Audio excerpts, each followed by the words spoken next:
Hello friends. आज हम हिंदी साहित्य के इतिहास आदिकाल से संबंधित कुछ बहुत महत्वपूर्ण प्रश्नों को हल करने वाले हैं, जो सभी परीक्षा टीजीटी, पीजीटी, एलटी ग्रेड या डीएसएसबी या यूजीसी नेट हिंदी की सभी क्लासों के लिए बहुत महत्वपूर्ण है। इसलिए इस क्लास को मिस करने की गलती ना करें, वरना आपको पछताना पड़ेगा।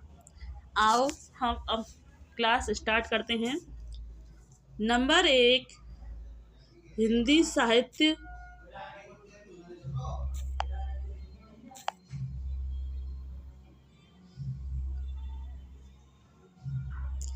हिंदी साहित्य की दीर्घकालीन गाथा को सूत्रबद्ध रूप से स्पष्ट करने का सर्वप्रथम प्रयास किसने किया था? तो हिंदी साहित्य की दीर्घकालीन गाथा को सर्वप्रथम स्पष्ट रूप से प्रयास किसने किया था? तो यह जो सर्वप्रथम प्रयास करने वाले जो कौन थे? नंबर 1 गारसादा तासीर, नंबर 2 करमुद्दीन, नंबर 3 ग्रियर्सन या नंबर 4 रामचंद्र शुक्ल। तो इसका सर्वप्रथम प्रयास करने वाले जो कवि थे वो थे गारसादा तासीर। इन्होंने इस्तवार दा ला लित्योत्तर एंदुई ए हिंदुस्तानी ग्रंथ की रचना सर्वप्रथम की थी, जो 1939 में रचित है। और सर्वप्रथम इसे फ्रेंच भाषा में लिखा गया और इसके दो खंड थे और इसका जो अनुवाद था वो लक्ष्मी सागर वासुदेव जी ने किया था। प्रश्न नंबर 2 है, हिंदी साहित्य इतिहास की नींव का पत्थर किसे माना गया है? तो number 1 the modern vernacular literature of Hindustan, number 2 Shiv Singh Saroj, number 3 Mishra बंधु विनोद, नंबर 4 हिंदी साहित्य का इतिहास। तो हिंदी साहित्य के इतिहास की नींव का पत्थर the modern vernacular literature of Hindustan को माना गया है। इसके लेखक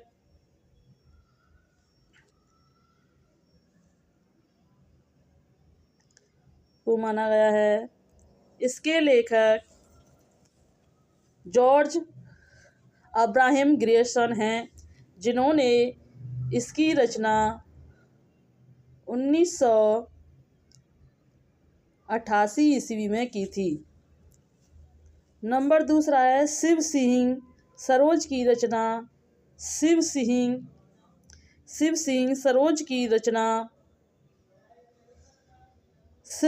सेंगर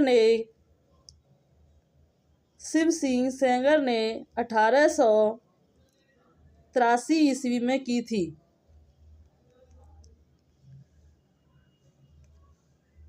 मिस्र बंधु विनोद की रचना मिस्र बंधु जी ने की थी, जिसकी रचना 1913 में की गई थी,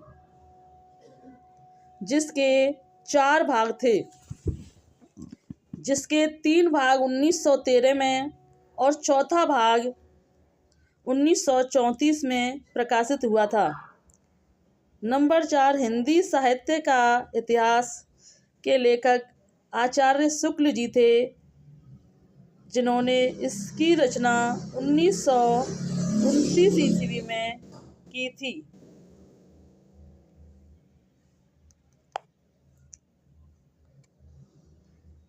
प्रश्न नंबर 3 है हिंदी कवियों का प्रथम व्रत संग्रह कौन सा है?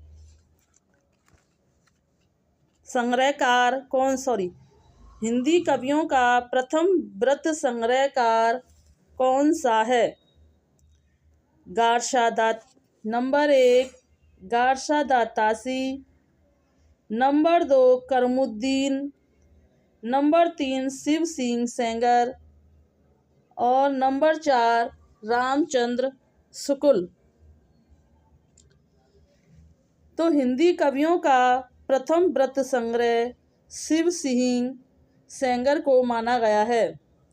शिव सिंह सेंगर ने शिव सिंह सरोज की रचना की, जो 1883 में की थी।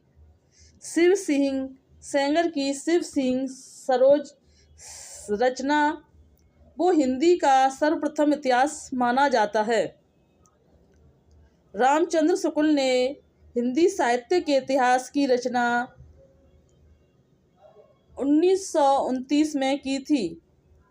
गारशादातासी जी ने इस्तवारला इत्रे हिंदुस्तानी की रचना 1839 में की थी।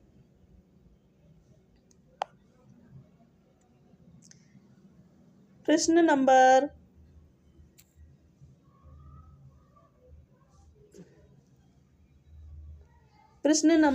4 है हिंदी साहित्य के इतिहास का प्रस्थान बिंदु किसे कहा गया है? तो हिंदी साहित्य के इतिहास का प्रस्थान बिंदु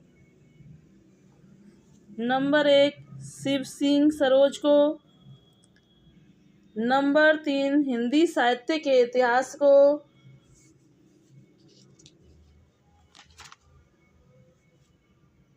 नंबर 3 मिश्रबंधु विनोद को, नंबर 4 हिंदी साहित्य के वैज्ञानिक इतिहास को।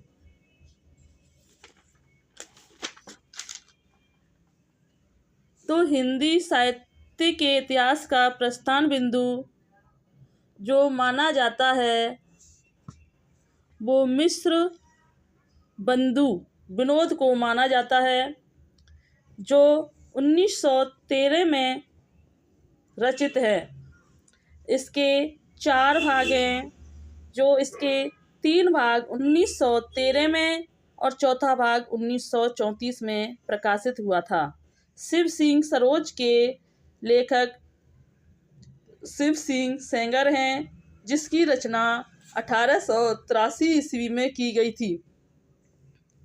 हिंदी साहित्य के इतिहास के लेखक आचार्य रामचंद्र शुक्ल हैं, जिसकी रचना 1929 में की गई थी। हिंदी साहित्य का वैज्ञानिक इतिहास गणपति चंद्र गुप्त जी ने लिखा था।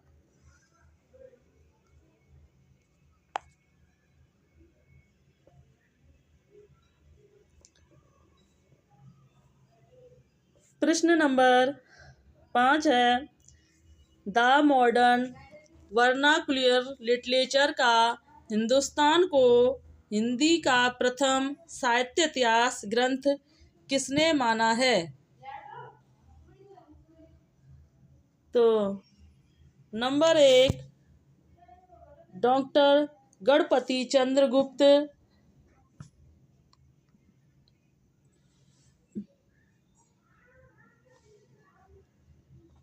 डॉक्टर गणपति चंद्रगुप्त, डॉक्टर किशोरी लाल गुप्त, आचार्य रामचंद्र शुक्ल, डॉक्टर लक्ष्मी सागर वासुदेव। तो द मॉडर्न वर्नाकुलर लिटरेचर यहाँ है को होना चाहिए, को। हिंदुस्तान लिटरेचर का हिंदुस्तान को हिंदी का प्रथम साहित्य इतिहास ग्रंथ किशोरी दास वाजपेयी ने माना है, जिसकी रचना 1888 ईस्वी में डॉक्टर जॉर्ज ग्रियर्सन अब्राहम ने मानी है। प्रश्न नंबर 6 है, modern vernacular literature of, sorry यहाँ ऑफ होना चाहिए, यह मिस्टेक है, ऑफ नॉर्दर्न हिंदुस्तान में कवियों की रचना कितनी है?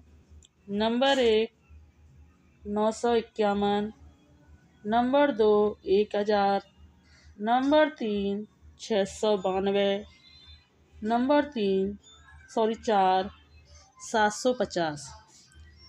तो इसमें कवियों की जो संख्या मानी गई है वो 951 मानी गई है।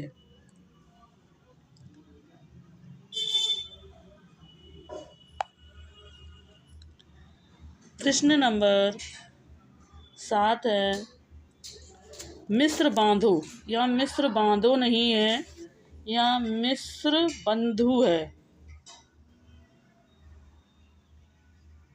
बंधु, यह मिस्र बांधो नहीं है, यह मिस्र बंधु है।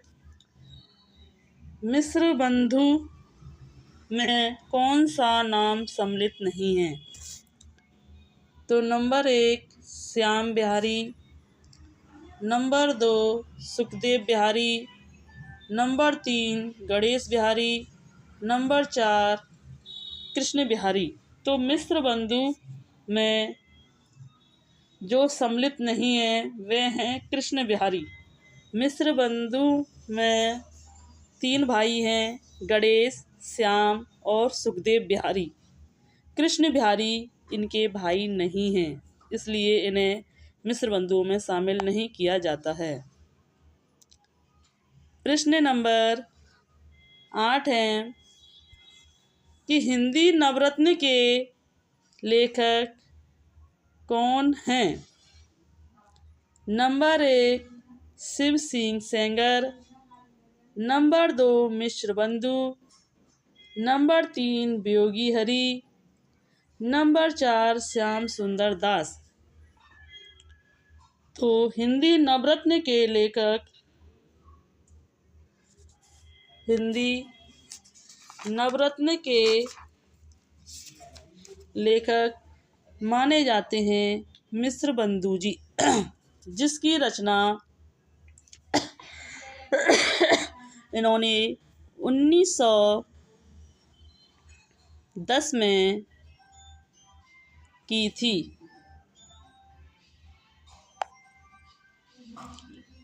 प्रश्न नंबर 9 है कि सॉरी मिस्टेक है, टाइपिंग बहुत मिस्टेक हुई है इसमें। आचार्य रामचंद्र शुक्ल का साहित्य इतिहास ग्रंथ हिंदी शब्द सागर की भूमिका के रूप में किस नाम से प्रकाशित हुआ था? नंबर 1 हिंदी शब्द सागर की प्रस्तावना, हिंदी शब्द सागर की प्रस्तावना,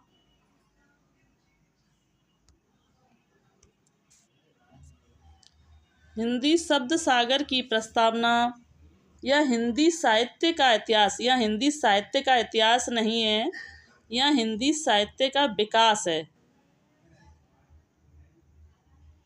हिंदी साहित्य का इतिहास नहीं है, हिंदी साहित्य का विकास है यहाँ।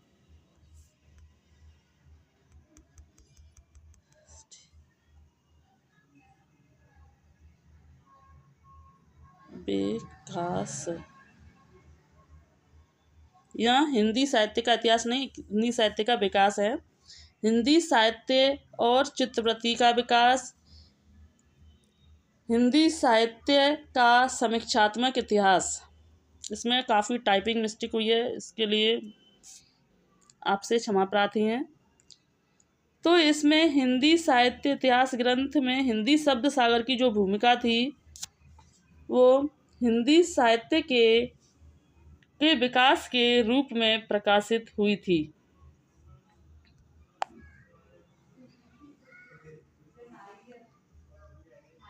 प्रश्न नंबर 10 है कि आचार्य रामचंद्र शुक्ल कृत हिंदी साहित्य का इतिहास प्रकाशन वर्ष क्या है? नंबर 1 1917, नंबर 2 1918, नंबर 3 1919 और नंबर 4 1929। तो आचार्य रामचंद्र शुक्ल द्वारा हिंदी साहित्य के इतिहास का प्रकाशन वर्ष 1929 में माना जाता है। प्रश्न नंबर 11 है कि आचार्य रामचंद्र शुक्ल के अनुसार किसकी रचनाएं साहित्यिक कोटि की नहीं हैं? नंबर 1 भट्ट केदार और नरपति नाल की रचनाएं, नंबर 2 सिद्ध और योगियों की रचनाएं, नंबर 3 जगनिक एवं चंद्रबारदाई की रचनाएं, नंबर 4 विद्यापति और अमीर खुसरो की रचनाएं। तो साहित्यिक कोटि की रचनाएं रामचंद्र शुक्ल ने नहीं मानी, वह रचना है सिद्ध और योगियों की रचना है। सिद्ध और योगियों की रचनाओं को रामचंद्र शुक्ल ने साहित्यिक कोटि के अंतर्गत नहीं माना है और यह प्रश्न परीक्षा की दृष्टि से बहुत इम्पोर्टेंट है।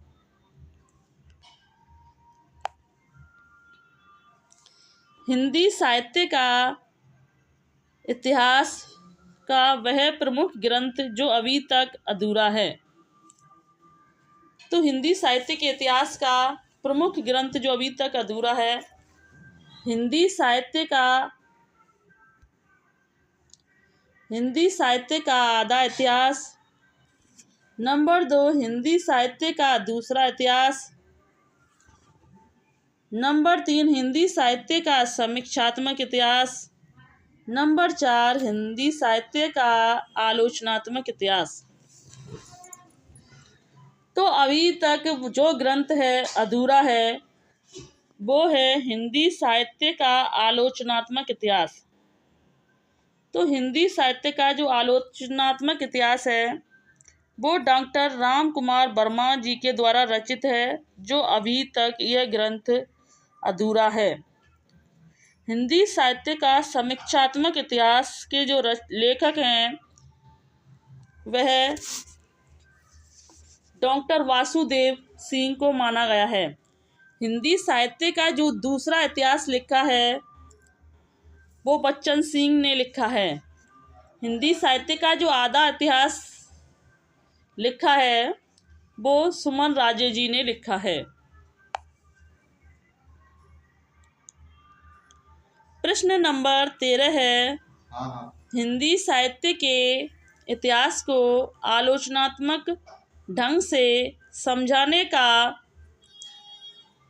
श्रेय किसे है?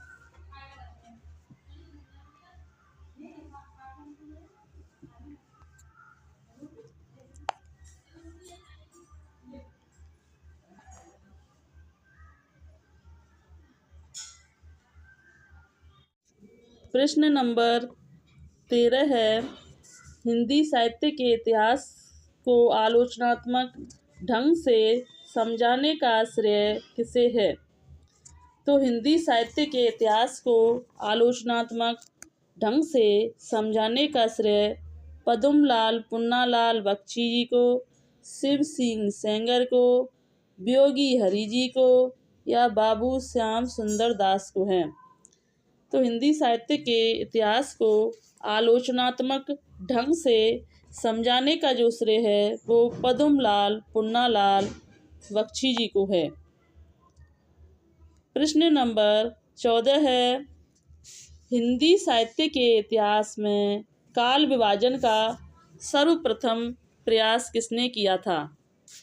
नंबर 1 गार्सा दा तासी ने, नंबर 2 ग्रियर्सन ने, नंबर 3 रामचंद्र शुक्ल ने, नंबर 4 मिश्रबंधु ने। तो हिंदी साहित्य के इतिहास में जो काल विभाजन का सर्वप्रथम जो प्रयास किया था वो ग्रियर्सन जी ने किया था। ग्रियर्सन जी की जो रचना थी वो 1888 में रचित थी।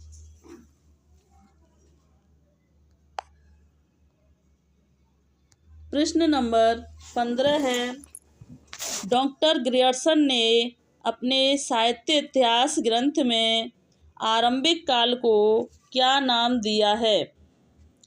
नंबर 1 आदिकाल, नंबर 2 प्रारंभिक काल, नंबर 3 चारण काल, नंबर 4 वीर गाथा काल।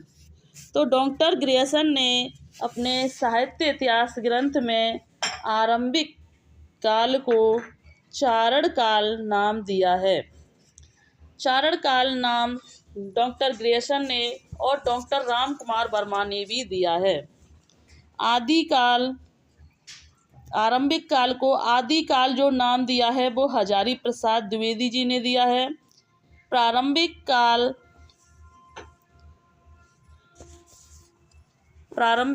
गणपति चंद्र गुप्त जी ने दिया है। वीर गाथा काल आचार्य रामचंद्र शुक्ल जी ने दिया है।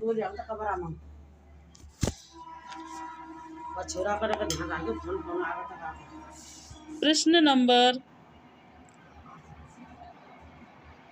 16 है, हिंदी साहित्य के इतिहास को हिंदी साहित्य के आदिकाल को आरंभिक काल नाम किसने दिया है?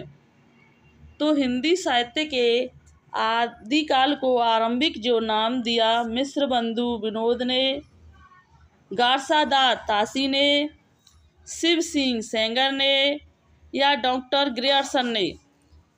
तो आदिकाल को जो आरंभिक नाम दिया था वो मिश्रबंधु विनोद जी ने दिया था, मिश्रबंधु जी ने दिया था। डॉक्टर ग्रियर्सन ने आदिकाल को चारण काल नाम दिया था। प्रश्न नंबर 17 है, किस साहित्य इतिहासकार ने जनता की चित्तवृत्ति को काल विभाजन का आधार बनाया है? Number 1 Ramchandra Shukla, number 2 Hazari Prasad Dwivedi, number 3 Ganpati चंद्र गुप्त और नंबर 4 राहुल साकृत्यायन। तो हिंदी साहित्य इतिहासकार किस साहित्य इतिहासकार ने जनता की चित्तवृत्ति को काल विभाजन का आधार बनाया है? तो वे हैं रामचंद्र शुक्ल ने। रामचंद्र शुक्ल ने जनता की चित्तवृत्ति को काल विभाजन का आधार बनाया है। प्रश्न नंबर 18 है, हिंदी साहित्य के आरंभिक काल का सर्वाधिक उपयुक्त नाम क्या है? तो हिंदी साहित्य के आरंभिक काल का सर्वाधिक उपयुक्त जो नाम वीर गाथा काल, सिद्ध सामंत काल, चारण काल या आदिकाल। तो हिंदी साहित्य के आरंभिक काल का जो सर्वाधिक उपयुक्त नाम माना गया है वह है आदिकाल। और इसे आदिकाल नाम देने वाले कौन हैं? तो आदिकाल नाम देने वाले हजारी प्रसाद द्विवेदी हैं। कौन है? हजारी प्रसाद द्विवेदी जी हैं। चारण काल नाम देने वाले राम कुमार वर्मा और ग्रियर्सन जी हैं। सिद्ध सामंत काल राहुल साकृत्यायन जी ने दिया है। वीर गाथा काल जो नाम दिया है वो आचार्य रामचंद्र शुक्ल जी ने दिया है।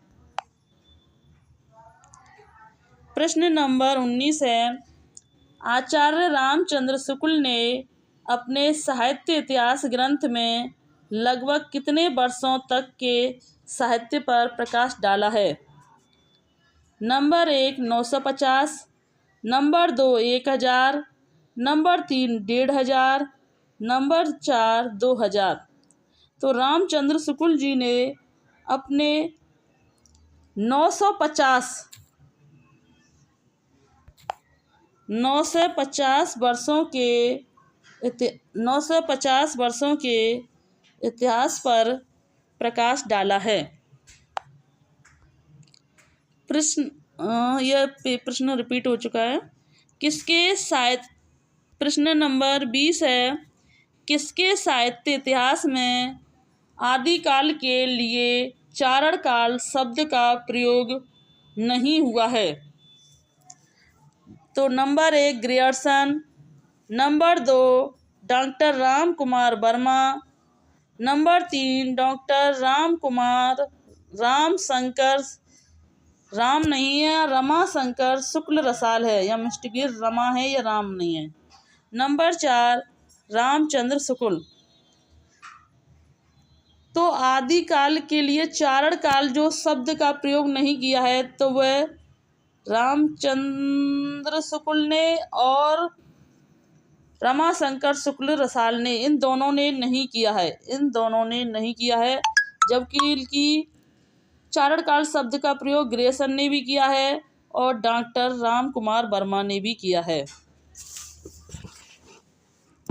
अगर आपको हमारी ये क्लास अच्छी लगी हो तो इसे लाइक, सब्सक्राइब और शेयर करें और कमेंट करके बताएं हमारी ये क्लास कैसी रही, जिससे कि हमें मोटिवेशन मिले और हम आगे ऐसी ही वीडियो लाते रहें।